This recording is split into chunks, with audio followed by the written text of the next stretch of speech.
రాష్ట్ర ప్రభుత్వ ఉద్యోగులు 3,69,000 మందికి, పెన్షనర్లకు 2,87,000 మందికి 3 నెలల నుంచి మొదటి తారీఖున జీతాలు ఇస్తున్నారు. అది నేను అభినందిస్తున్నా. కానీ దాంతోపాటు ఇంకొక 3 లక్షల మంది అవుట్ సోర్సింగ్ కాంట్రాక్ట్ వాళ్ళు ఉన్నారు రకరకాల దాంట్లో. వాళ్ళ జీతాలు ఆలస్యమవుతున్నాయి, గ్రాంట్ ఇన్ అని.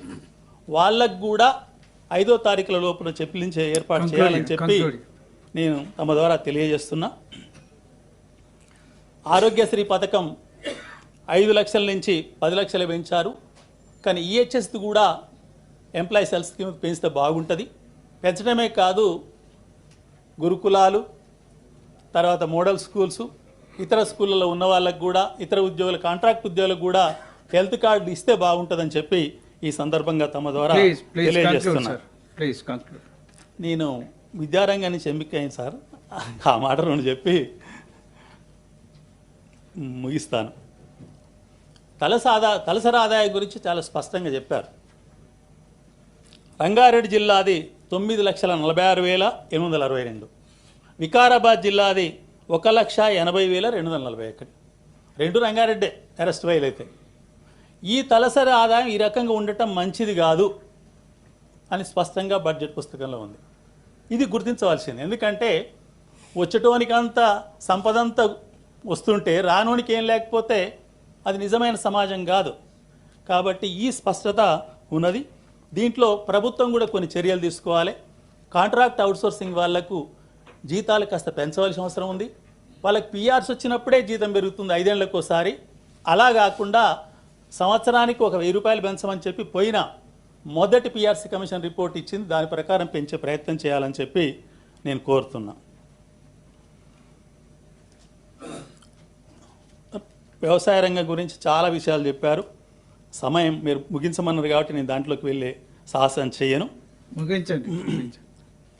ఇక మహిళలు సాధించిన ప్రగతే ఈ సమాజ ప్రగతి కొలమానంగా నేను భావిస్తానని చెప్పి మానేలు అంబేద్కర్ గారు కొటేషన్ పెట్టారు. అందుకనే ఉచిత బస్ పాస్ ఇవ్వటం కానీ, మహిళలు చాలా నాకు వాళ్ళకు మంచి స్వాతంత్రం వచ్చినట్టు ఫీల్ అవుతున్నారు నేను చూస్తుంటే. అది అభినందించదగ్గ విషయం. దాంతోపాటు కేజీబీవీలు రెసిడెన్షియల్ స్కూళ్ళల్లో మహిళలే ఎక్కువ పని చేస్తుంటారు. అక్కడ రాత్రి డ్యూటీలు కూడా వాళ్ళే చేయవలసి వస్తుంది. రాష్ట్ర ప్రభుత్వానికి ఇప్పుడున్న పరిస్థితుల్లో కొద్ది ఇబ్బందే కావచ్చు. కానీ తప్పనిసరిగా ఆ స్కూళ్ళల్లో రాత్రి డ్యూటీ టీచర్లకు వేయకుండా అదనంగా కేర్ టేకర్లు నియమిస్తే ఆ మహిళా ఉపాధ్యాయులకు కాస్త వెసులుబాటు కలుగుతుంది. ఆ ప్రయత్నం రాబోయే రోజుల్లో చేయాలని చెప్పి నేను తమ ద్వారా విజ్ఞప్తి చేస్తున్నా. Conclude sir, please. చేస్తున్నా సార్. Please conclude. విద్యారంగంలో విద్యారంగంలో ప్రీ ప్రైమరీ విద్య ప్రైమరీ స్కూళ్ళలో ఉండాలి. ఎందుకంటే అంగన్వాడీ కేంద్రాలు అవి నిర్వహించలేని పరిస్థితులు ఉన్నాయి. దానికి తప్పనిసరిగా ఈ ప్రభుత్వం ఆలోచించాలి. మాలాంటి వాళ్ళ సూచనలు కూడా తీసుకొని ముందుకెళ్తే మంచిది. మధ్యాహ్న భోజనాన్ని బిల్లులు సరిగ్గా తొందరగా చెల్లించే ఏర్పాటు చేస్తామని చేస్తే ముందుకు పోతుంది. తర్వాత ఎంఈఓ, డిప్టీఓ, డైట్, డిఎల్ఏ ఈ ప్రమోషన్లకి ఇప్పుడు ఆటంకాలు లేవు కొత్త ఉత్తర్వుల ప్రకారం. అవి కూడా చేయాలని చెప్పి, తర్వాత కామన్ డైరెక్టెడ్ గురుకులాలకు ఏర్పాటు చేస్తే మంచిది. మోడల్ టీచర్లకు, గురుకుల టీచర్లకు 010 చేయాలని. సార్ నెక్స్ట్ స్పీకర్స్కి ఇబ్బంది అవుతుంది, ప్లీజ్. అయిపోతుంది అయిపోతుంది. మీరు ఇప్పటికే 5 మినిట్స్ పైన ఎక్కువ తీసుకున్నారు. కేజీబీవీ సమగ్ర శిక్షలో కేంద్ర ప్రభుత్వానికి నివేదించి వీళ్ళ జీతాలు పెంచే ప్రయత్నం చేయాలని. ఆశ్రమ